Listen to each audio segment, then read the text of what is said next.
La Retro es presentado por Next News, el banco de noticias más grande de Chile. ¿Cómo están? Muy buenas tardes. Bienvenidos a otro capítulo de La Retro, este podcast, este programa que hacemos semana a semana junto con Cecilia Cifuentes, economista, directora ejecutiva del Centro de Estudios Financieros del S Business School, y con Guillermo Ramírez, movilizado, lo vemos ahora, abogado, muy importante para este programa el ser abogado, diputado de la UDI y obviamente miembro y muy conocedor de temas vinculados con economía y Hacienda. Lo que hago siempre primero, ¿cómo están? ¿Cómo les ha ido en esta Santiago cada vez más primaveral, con ya 26 grados a esta hora de la tarde? Lo estamos grabando a un horario un poco distinto. ¿Cómo les va? ¿Qué tal? Bien, bien, todo bien, preocupados por la situación mundial, pero bueno, esperemos que no se alargue Ciertamente,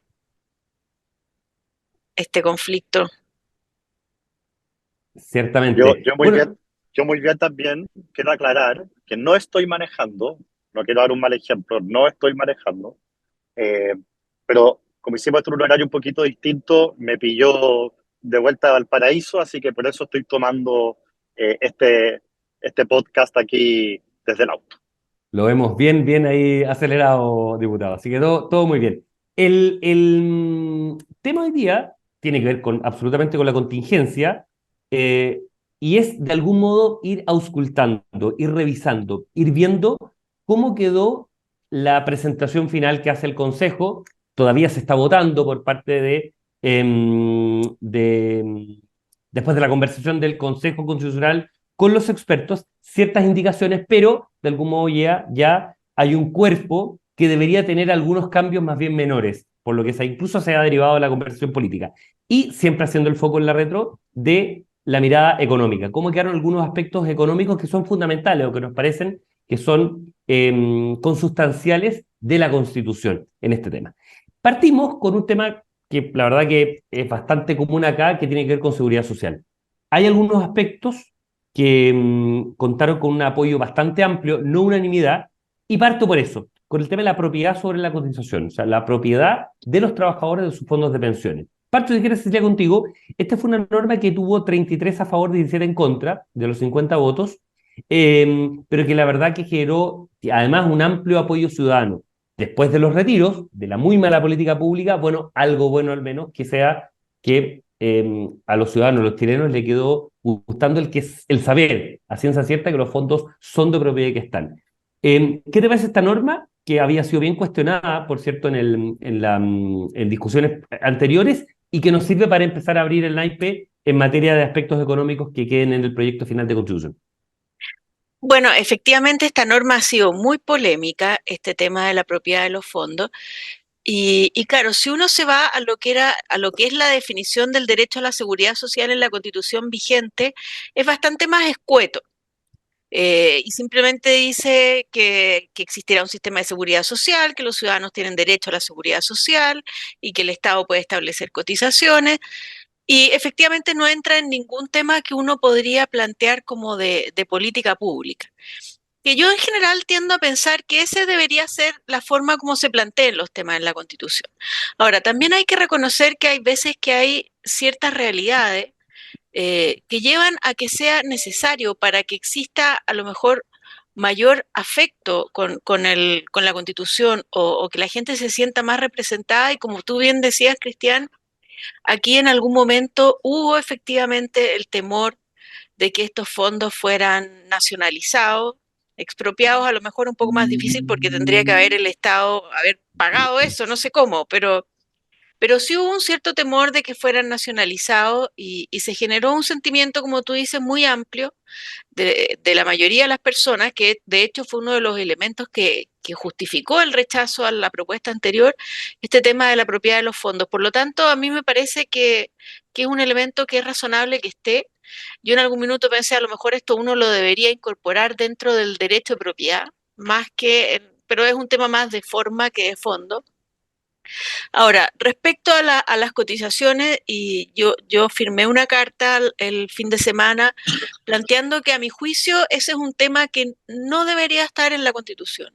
Eh, Esto de establecer que las cotizaciones, yo creo que sí hay que asegurar la propiedad sobre los ahorros, eh, Pero ya entrar más en detalle creo que no es algo que es sustancial a la Constitución. Tampoco lo veo de una gravedad demasiado significativa. De hecho, es un tema que probablemente después, si hay una mayoría, uno lo podría modificar. No creo que altere la esencia de la propuesta para nada.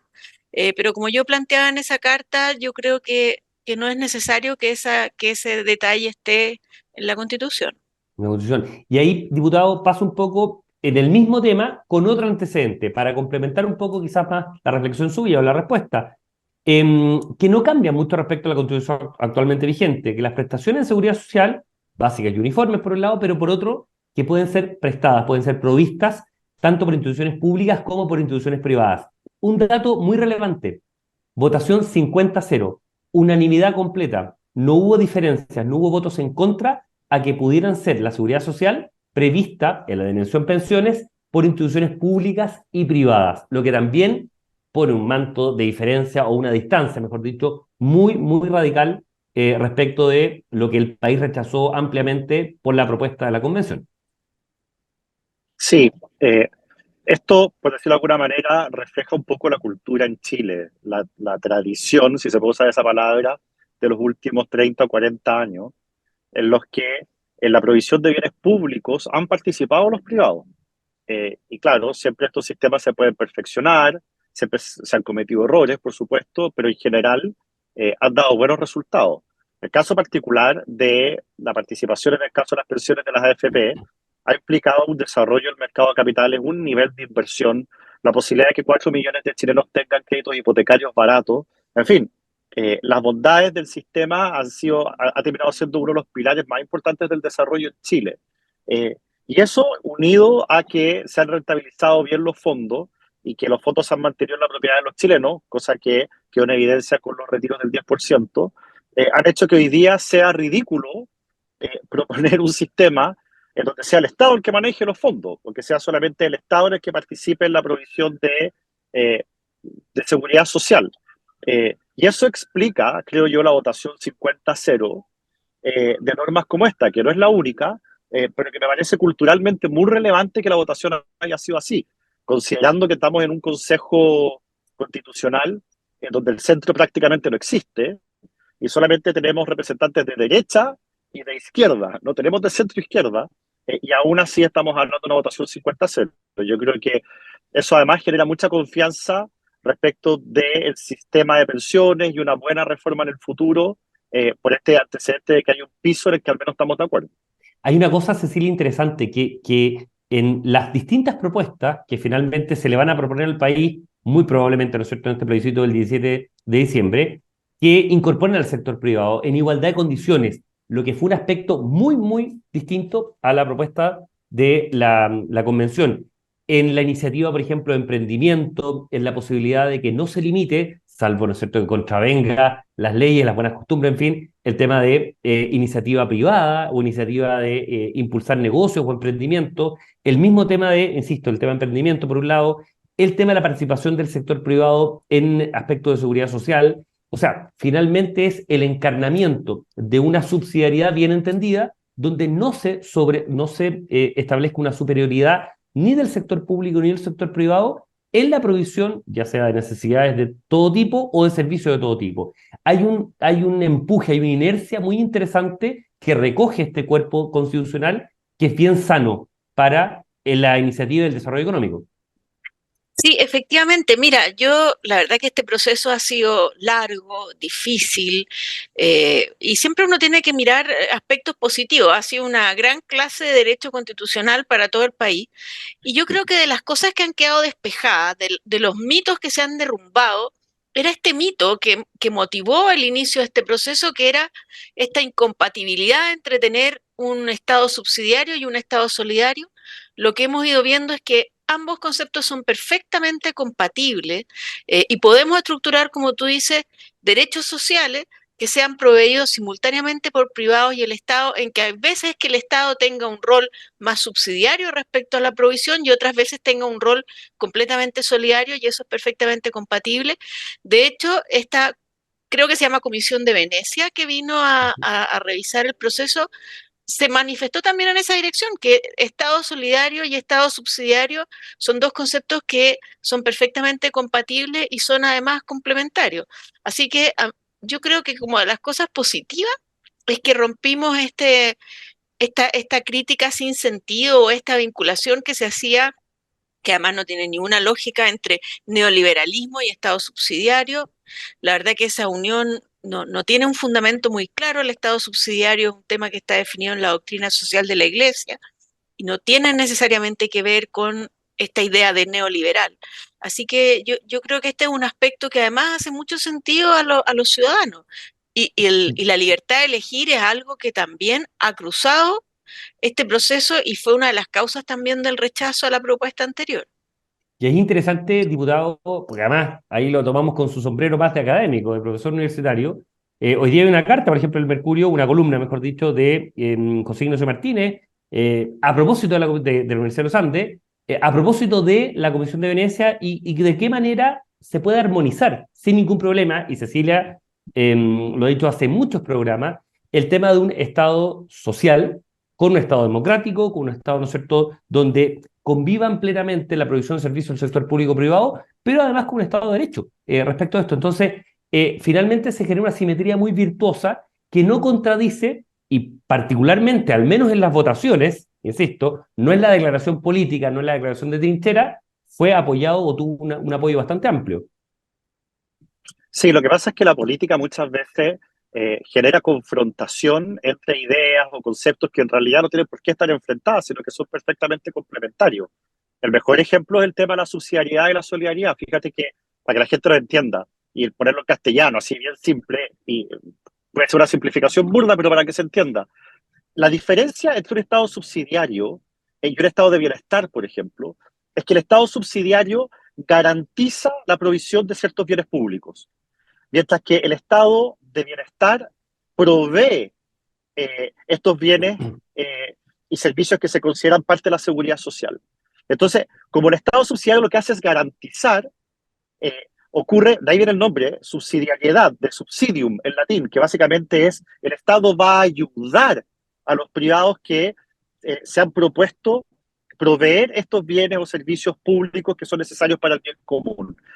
Y si los privados no lo pueden hacer, aún con la ayuda del Estado, entonces el Estado tiene la obligación de proveer estos bienes y servicios. Entonces, mientras que en el Estado de bienestar, en su concepción más primitiva, digamos, porque eso ha ido cambiando, es el Estado el que forzosamente tiene que proveerlo. ¿Y por qué es importante que en la participación de los privados? Porque estamos hablando de la provisión de bienes que son necesarios para el bien común. Y el hecho que también los privados puedan hacerlo va generando una verdadera comunidad en la que todos somos responsables de la construcción del bien común. Esa es la lógica que hay detrás. El Estado solidario, por otra parte, significa que solidaridad no se refiere aquí a la virtud moral, que es muy buena y qué sé yo, pero acá se refiere la solidaridad a un principio social. Es decir, hay que generar estructuras sociales. Cuando uno piensa en un sistema de pensiones, el sistema de pensiones tiene que tener una estructura solidaria. Cuando uno piensa en un sistema de salud, tiene que tener una estructura solidaria. ¿Por qué? Porque el principio de solidaridad lo que dice es, todos somos partes de la comunidad, todos tenemos un destino común como sociedad y por lo tanto tenemos que preocuparnos de todos y cada uno de los miembros de la comunidad. Entonces, son conceptos que son un complemento perfecto para tener una justa al final. Y creo que haber derribado la idea de que la sociedad es el demonio, quitándole ese componente tan importante al ordenamiento social es muy valioso en esta conversación. Y yo he podido hablar con gente de izquierda que dice, mira, yo tenía un prejuicio o entendía algo distinto de lo que es el principio de subsidiariedad y hoy día se han ido dando cuenta de que en realidad que todos participemos en la construcción de una mejor sociedad con miras al bien común es algo fundamental. Al final se relaciona mucho con la participación, que es un principio que la izquierda suele defender mucho. El tema, por ejemplo, y ahí paso a Cecilia, el tema de la libertad de emprendimiento, la libertad personal para poder tomar un negocio, la posibilidad, por ejemplo, de no limitar ciertas decisiones personales, no estoy hablando a nivel empresarial, estoy hablando a nivel de los trabajadores. Esta pareciera ser, por lo que uno revisa y lo que uno empieza a enumerar, bastante bien cubierta con este proyecto. Por ejemplo, derecho a propiedad, que por Dios que estuvo cuestionado en la propuesta de la convención, 50-0, no hubo ningún voto en contra. El tema de las expropiaciones, de cómo constitucionalmente se establece el resguardo de que, ¿no es cierto?, el derecho a propiedad prima, salvo, ¿no es cierto?, que haya un elemento en que tenga que expropiarse, 50-0. El tema, por ejemplo, de que nadie puede ser obligado a afiliarse o desafiliarse de una organización sindical, que no estaba en la constitución anterior o en la propuesta de constitución, pero que es primo hermano, ¿no es cierto?, por ejemplo, con el tema de titularidad sindical, propuesto en el segundo gobierno de la presidenta Michelle Bachelet, vale decir que solo uno puede verse beneficiado de un aumento, de una cierta mejora en la medida que esté sindicalizado. Bueno, 50-0, votado por gente izquierda. Entonces, y ahí vi la pregunta de Cilia, da la Eso es bien sensación, sorprendente, lo último que acabas de decir es muy exacto, sorprendente y es una gran noticia. exactamente, que esta propuesta finalmente defiende o garantiza cierta libertad económica para las personas y establece una carretera bastante ancha y pavimentada para el desarrollo económico, lo que es precisamente contrario a todos los cuestionamientos, trabas y sobre todo incertidumbre que le metía al sistema la propuesta de la convención. Estás muteada, Cecilia. Sí, ahí sí. Ahí sí. Yo rescato, Cristian, de lo que tú estás diciendo, una recomendación que uno le debería hacer a las personas que es, bueno, todavía no tenemos la propuesta definitiva, pero ya está lo que salió del Consejo y yo lo he ido leyendo y la verdad que uno lo lee y de partida es muy claro, se entiende, es una redacción directa, con mucho menos adjetivos que la que tenía. Entonces, como tú dices, efectivamente en este minuto hay un clima como bastante polarizado respecto a esta propuesta, pero hay una gran parte de la misma que la verdad que yo creo que hace mucho sentido y le va a hacer mucho sentido a todos los que lo lean. Es radicalmente distinta a la propuesta que fracasó antes. Y, y efectivamente lo que está en el centro, y por eso cuando uno la lee hace como sentido leerla, es que yo creo que está muy claro a lo largo de todo el articulado la primacía de la persona sobre el Estado. Eh, el Estado al servicio de la persona y no la persona al servicio del Estado, que creo que era lo que terminaba siendo la propuesta anterior. Eh, y en ese sentido, y eso cuadra mucho al final con un sentimiento que es bien mayoritario en nuestro país. Las personas no son estatistas, en el fondo, las personas quieren desarrollar sus proyectos de vida personal, valoran mucho la libertad individual en Chile y en ese sentido yo creo que esto que tú planteas, que se aprobaron esos por unanimidad todos estos artículos, al final responde a lo que la sociedad espera de esta propuesta. Y hay un tema, Guillermo, que lo deslizábamos hace un par de minutos. La Comisión de Venecia, que lo convoca el Senado, ¿no es cierto?, le pide la opinión del Senado, en ambos procesos, bueno, tiene aproximaciones completamente distintas. Muy crítica, muy ácida, en un primer momento, el año pasado o el año antepasado, una vez se olvida con toda esta vorágine de cosas. Y ahora en agosto, bueno, su approach es, de algunas cosas aún téngase presente, en algunos aspectos, en otro bastante positivo y en algunos elementos, ¿no es cierto?, dice que hay aspectos para mejora, pero el resumen, el promedio, la sensación en boca, como dirían los viñateros, es que es bastante positiva. Una entidad muy prestigiada, probablemente el más prestigioso del mundo, bajo el seno de países completamente desarrollados. Sí, y yo creo que lo que dice la Comisión de Venecia es muy de sentido común. No es por mirarla en menos, todo lo contrario. La Comisión de Venecia tiene un prestigio gigantesco y yo siempre leo con mucho interés lo que ellos tienen que decir. Pero en este caso en particular, no hay que ser un experto en derecho constitucional para darse cuenta, aunque sea por la forma en que se escribieron ambas propuestas, de que una era más panfletaria, más extrema, más refundacional, con menos expertos, y que la otra tenía un diálogo más maduro, aprendiendo los errores del anterior, con expertos, que recoge mejor nuestras tradiciones. O sea, me parece que no había que ser experto para decir, mire, si comparo mi juicio sobre un texto, el que fracasó, y es evidente que el primero iba a recibir muchas más críticas, se iba a manifestar frente a ese texto muchas más preocupaciones, y que se iba a encontrar mucho más razonable el actual. Eh, en fin, creo que lo que hace la Comisión de Venecia es, en cierta forma, ratificar una intuición que yo creo que es bien general en la población, de que hubo una cosa mal construida en un inicio y de que acá hay un esfuerzo un poquito más, o bastante más serio, de lo que fue la primera convención. Yo no quiero dar la sensación de que todos los temas económicos fueron aprobados por unanimidad, ni mucho menos porque hay varios que tuvieron 17 votos en contra, por ejemplo. Déjame enumerarlos porque también hay una mayoría bien maciza, pero es importante considerarlos. Por ejemplo, agua, que fue uno de los grandes temas y de hecho el surgimiento de muchas votaciones, el surgimiento de muchos movimientos populares, incluso terminaron con la elección del gobernador en el caso de la quinta región. Bien nacional de uso público y que haya derechos de aprovechamiento, que fue bien polémico en su minuto. Bueno, 30-17, con algunos votos en contra. El tema de las contribuciones, dentro de la derecha incluso un tema bien discutido técnicamente, 30-17. El caso de la propiedad sobre la Constitución, que también fue muy discutido, 33-17. Ahí se llegó a no tener ningún voto, a ninguna abstención. Dominio del titular sobre la concesión minera, ampliamente discutido. 35 a favor, 7 en contra y 8 abstenciones. O sea, lo que me refiero es que acá no hay votaciones por la misma conformación del Consejo que estén muy, muy peleadas, sino que en general una mayoría importante, más allá de que en algunos casos, como los que hemos nombrado actualmente, hubo una votación maciza por parte de la izquierda rechazando este tema, pero con una mayoría muy, muy importante por parte del Consejo. Pero déjame decirte una cosa sobre ese tema. Lo que hace, mira, hoy día en la Constitución vigente, el artículo 19, número 24, establece en los 5 primeros incisos el derecho de propiedad y todas las normas sobre expropiación, ¿ya? Y eso se aprobó tal cual en la nueva Constitución por unanimidad.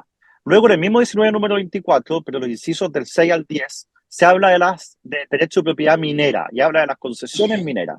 Y eso, hay que decirlo, se aprueba en esta Constitución no de manera unánime, pero se mantiene la regla de la Constitución vigente. O sea, acá lo que se votó mayoritariamente es no innovar respecto de lo que establece la Constitución actual. La Constitución actual simplemente lo que establece son las líneas gruesas de las concesiones mineras, obviamente, los detalles y las regulaciones específicas, el reglamento, todo eso se ve después, eso nunca está en una Constitución, pero la norma se repite. Y luego el tema del derecho de aprovechamiento de aguas. Está en la Constitución vigente en el artículo 19, número 24, inciso 11.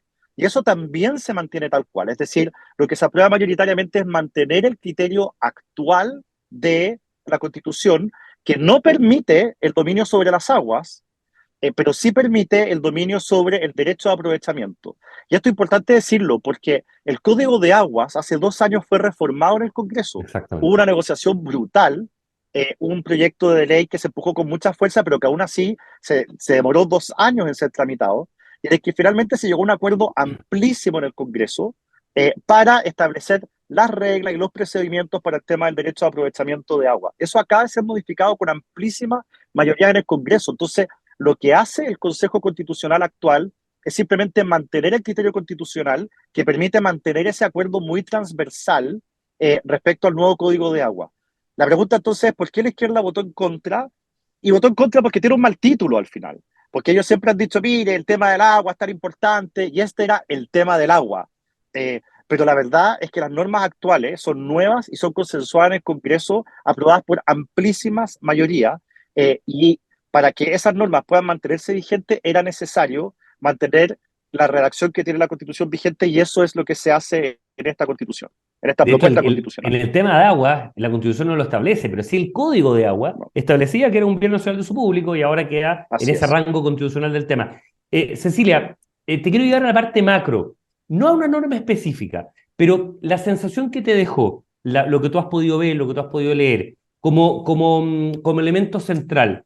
Por ejemplo, en materia de iniciativa exclusiva, en materia de ciertos equilibrios macroeconómicos, en ciertos compromisos. Te insisto, no es una norma ni es un título específico.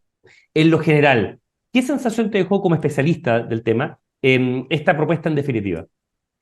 Bueno, efectivamente esta propuesta en general, en términos globales, recoge ciertos planteamientos que se habían ido haciendo en forma bastante consensuada en materias, por ejemplo, de sostenibilidad fiscal.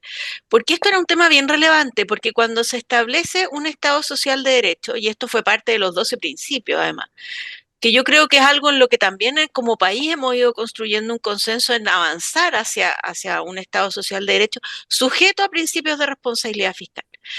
Eso es tremendamente importante para que no pasemos a ser una Argentina en el futuro.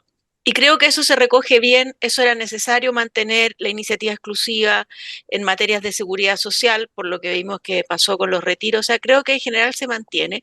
Y quisiera, y hay una norma que la leí hace poco, que creo que es algo que se innova en materia tributaria y que me parece tremendamente positivo, a lo mejor por un sesgo personal que tengo a cómo debería ser, cómo uno podría perfeccionar el sistema tributario chileno para que fuera más validado por la población, para que fuera más reconocido y además para que contribuyera a aliviar la crisis demográfica que tenemos.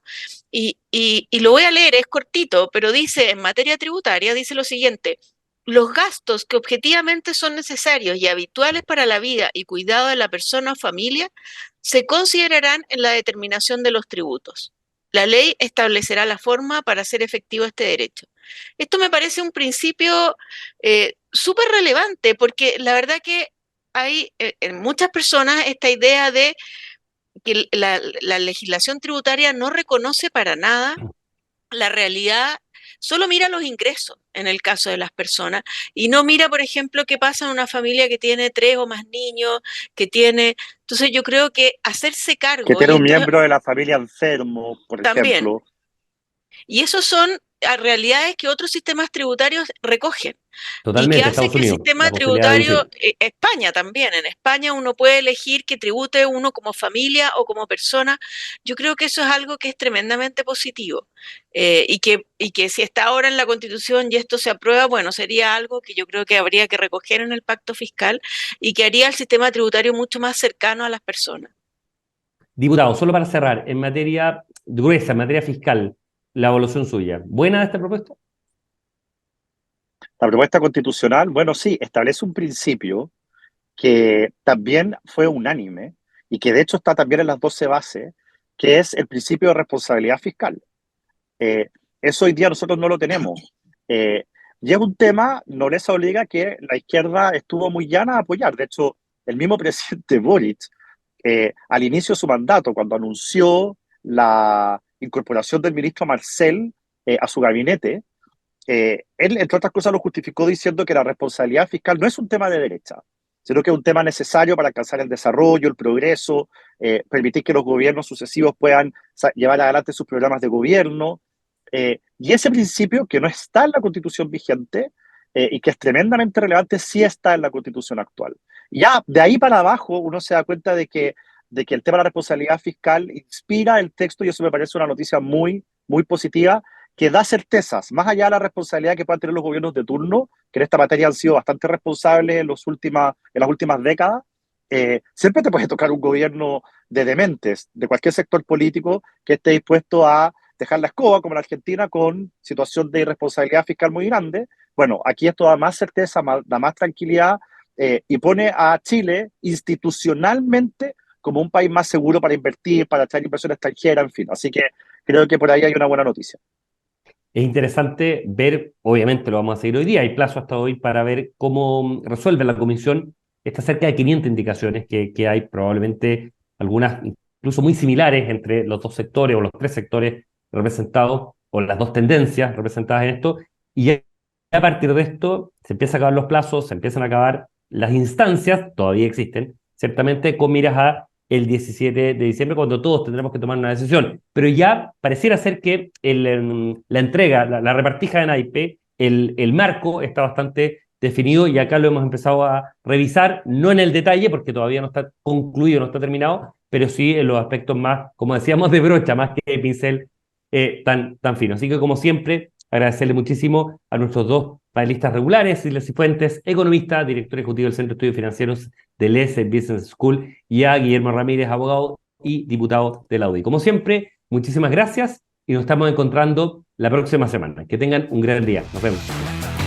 La Retro es presentado por Next News, el banco de noticias más grande de Chile. El Líbero, la realidad como no la habías visto. Haz que estos contenidos lleguen más lejos haciéndote miembro de la Red Líbero.